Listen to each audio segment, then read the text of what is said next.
Awesome.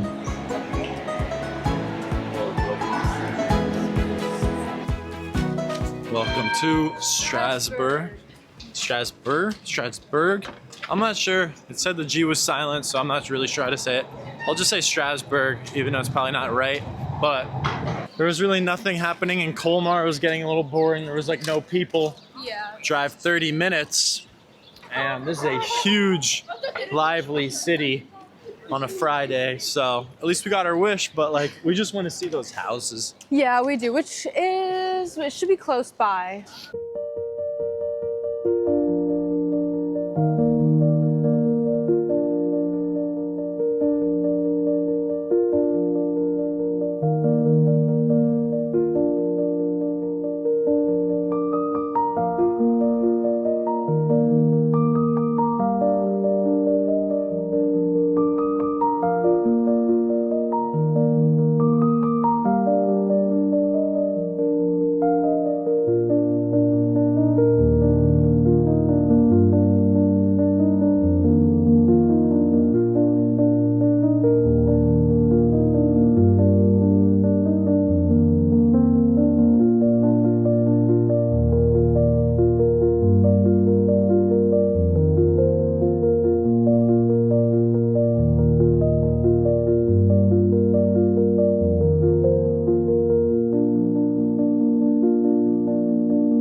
Currently standing right in front of Strasbourg Astronomical Clock, which is located inside the Cathedral Notre Dame in Strasbourg. It's one of the most complex timepieces ever built.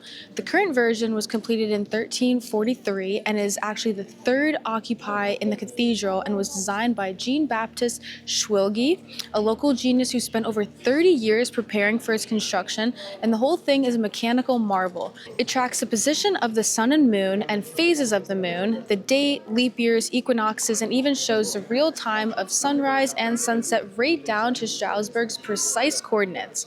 The central globe that you see in the middle, which is kind of blocked right now, just shows the movement of the stars, and the hand that's labeled Venus does point to the planet's current position in its orbit. So the detail here is extremely crazy.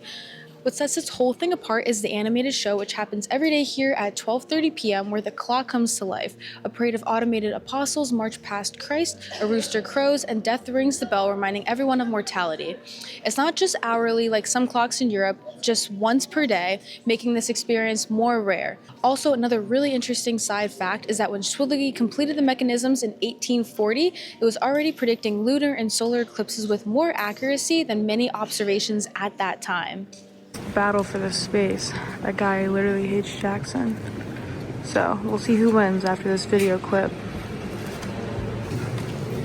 Alright, he's still agitated, so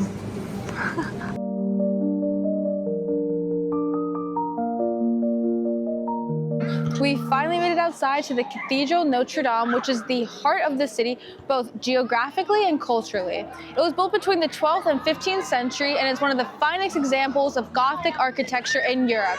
And still, and it still somehow feels extremely alive. I mean, there's people playing soccer everywhere. We almost got hit. So, I mean, this is like the most alive city center that we've been at so far. I mean, from 1647 to 1874, it held the record as the tallest building in the world, standing at 466 feet tall. That is nearly 40 stories, all built without modern equipment. Its single spire was such a marvel of engineering that it's shaped Gothic design all across Europe, and today it's still the 6th tallest church on Earth. Beyond its scale, the cathedral is packed with details that people often miss, like the green sandstone that was used to build it, which gives it an entire structure of different color depending on the time of day. There are also carvings hidden inside the facade that shows scenes of daily medieval life, not just religious stories. And the plaza out in front is the true center of Strasbourg. And now it's just a big gathering point of the city with street vendors and selfie stick people and a ton of scams that we almost ran into, which we will talk about later. Some of those scams that Sophia just mentioned include, like, there was an Asian woman that could have got taken advantage of.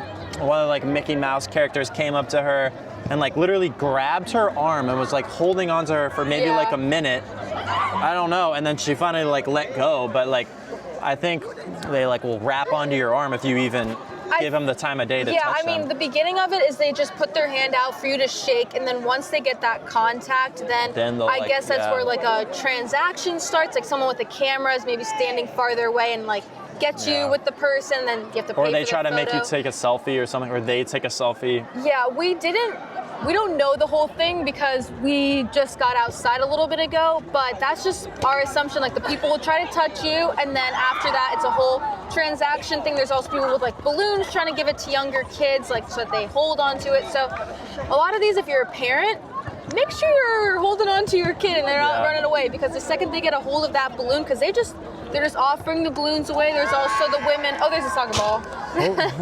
There's also women with flowers, the same thing that we've seen in Paris. I guess it's a little less aggressive how it was in Paris, but yeah, these people are trying to touch you, so just make sure you keep your distance from them.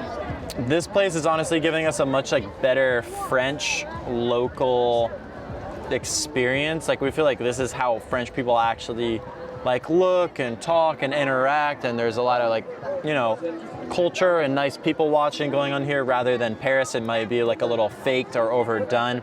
But as far as just here, it's just a great city center experience that we've been, like, waiting a while to actually experience without, you know, having the downsides of a ton of annoying people or a ton of tourists or a ton of tourists trapped. It seems like 98% all locals here, you know, students everywhere, and then we're kind of just sitting back and watching. Overall, this city is very much surprising us and also giving a sneak peek of what it may look like to spend the summer in France. Yeah. Looks like there's a ton of people laying out all along the water, and we are getting into all of the colorful houses over there. So far, I would definitely recommend people to not stay in Colmar, just stay here. I mean, yeah, at least here there's, like, a McDonald's and, like, places that we can at least... And, like, a legit grocery store. Yeah, there's food that we can eat here, a lot of walking, a ton of water, bridges, beautiful houses. I mean, this is something that we've been wanting to get, and it's a perfect day, so it really couldn't get any better than that. Yeah. Strasbourg, sitting right on the edge of France and Germany, feels like both at once. For centuries, it was passed back and forth between these two countries, and that history left its mark in many ways that you can see and hear everywhere. Street names in both French and Alsace, half-timbered houses, and menus that mix foie gras with sauerkraut. But this isn't just a city clinging to its past. Strasbourg is also one of the 3 official capitals of the European Union, with the European Parliament, Council of Europe, and European Court of Human Rights, all based right here. That combination of medieval layout and modern political power is very rare, and you feel it when walking through this city. Most people, when flying into Alsace, fly straight into Strasbourg before heading south to places like Colmar or the wine villages. But Strasbourg itself deserves real time. Its entire old town, called Grand Ile, is a UNESCO World Heritage Site, the first entire city center in the world to earn that title. The district, called Petite France, is also one of the most atmospheric corners of the entire city.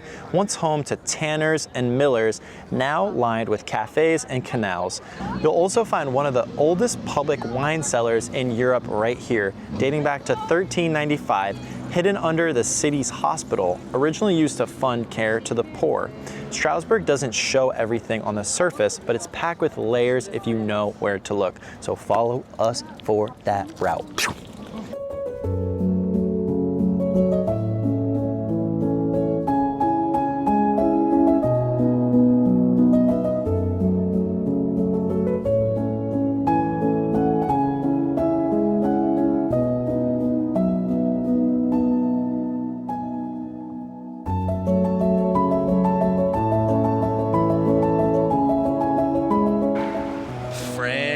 France.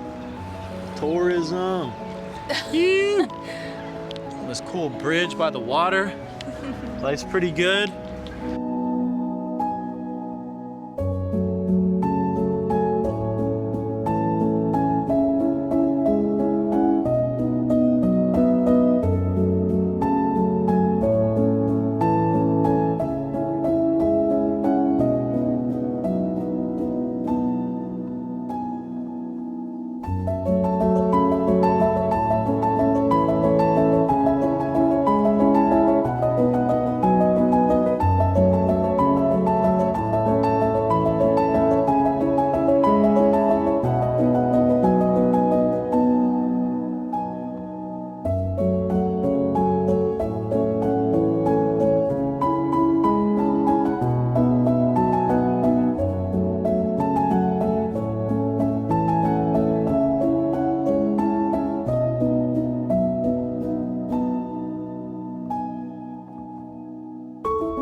Come to Strasbourg. This place is way cooler. Take a day trip to Colmar. Take a day trip to Rigasville and I forget what it's called. Yeah, but stay here. This place is cooler than Colmar for sure. Way bigger, way more to There's do. a lot more to do, especially And you can always being go to a young, Colmar. Just being a young people, you want a lot to do. You don't want like a slow life. You want a lot to do, a lot of rushing. So this is where it's at. That's all I gotta say. That's where it's at. And it has all these old houses too, like all around. And way more water, way more people watching. Colmar, there's not many people around. This place is absolutely amazing. A significant city. Yeah. You have the city life, but you also have the canals and the good weather because of the Alsace wine region. You have all these small wine villages close by. It's just a very like nice region to live in general. I mean, you're really close to Switzerland too. It's like when we talk about Munich, Milan, Paris / London, like all really good places to live. This might be another region as far as, you know, again, being close to Germany, being close to Switzerland, being close to maybe, I don't know, the rest of France and stuff like that. Yeah. This is a really great place overall, and not a place that we would ever think to recommend people to come in the first place. But very happy again that we did come in the first place.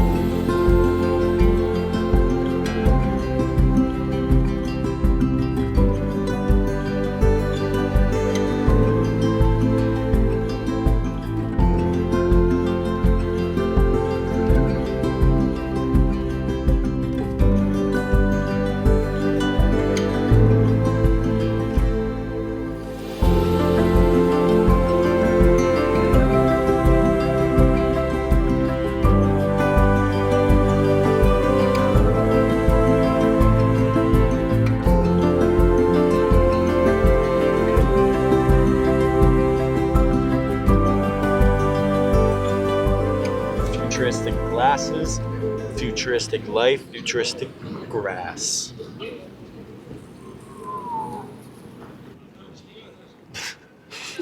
Do something cool. Okay. Accept the jack. Hey. Alright, getting a little boring. Okay.